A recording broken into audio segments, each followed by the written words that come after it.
ফিরদাউসের ছাদ হল আল্লাহর আরশ এবং জান্নাতের 4টি নদী এখান থেকেই উৎপন্ন হয়েছে।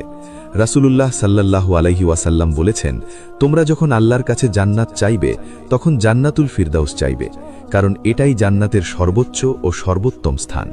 জান্নাতুল ফিরদাউসের বাসিন্দারা ঈদের দিনে আল্লাহর সবচেয়ে কাছে বসার সুযোগ পাবেন এবং আল্লাহর দিদার সবচেয়ে বেশি উপভোগ করবেন। জান্নাতের বিভিন্ন স্তরের মধ্যে পার্থক্য কতটুকু?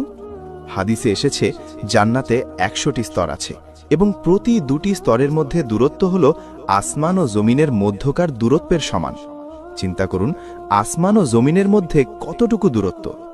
বিজ্ঞানীরা বলেন মহাকাশ এতটাই বিশাল যে আলোর গতিতে কোটি কোটি বছর ভ্রমণ করলেও তার শেষ পাওয়া যায় না, এবং জান্নাতের প্রতিটি স্তরের মধ্যে এমন দূরত্ব। তাহলে বুঝুন জান্নাত কতটা বিশাল। এবার আসি একটি বিশেষ বিষয়ে যা অনেকেই জানেন না। জান্নাতে শুধু যে মানুষ থাকবে তা নয়, জিন জাতির মধ্যে যারা মুমিন তারাও জান্নাতে যাবেন এবং ঈদের দিনে তারাও আল্লাহ দিদার লাভ করবেন।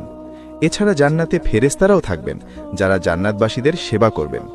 পবিত্র কোরআনে সূরা রাদের 23 ও 24 নম্বর আয়াতে বলা হয়েছে, জান্নাতের ফেরেশতারা প্রতিটি দরজা দিয়ে তাদের কাছে আসবেন এবং বলবেন, তোমাদের প্রতি শান্তি, তোমরা ধৈর্য ধরেছিলে বলে আজ তোমাদের এই পরিণাম।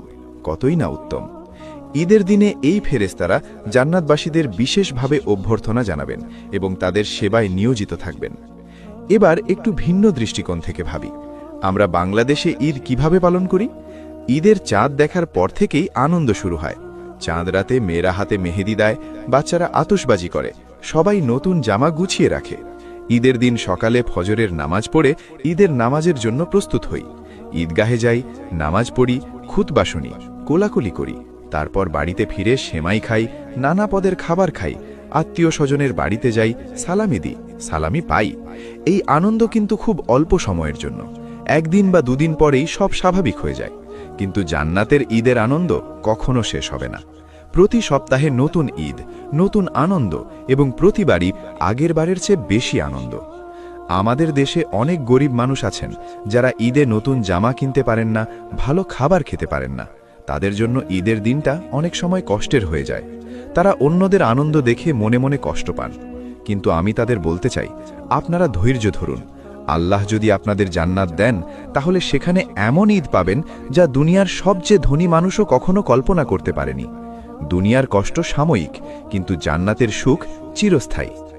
আল্লাহ তাআলা পবিত্র কোরআনে সূরা তাওবার 111 নম্বর আয়াতে বলেছেন, আল্লাহ মুমিনদের কাছ থেকে তাদের জীবন এবং সম্পদ ক্রয় করে নিয়েছেন জান্নাতের বিনিময়ে। এই আয়াতটি একটু গভীরভাবে চিন্তা করুন।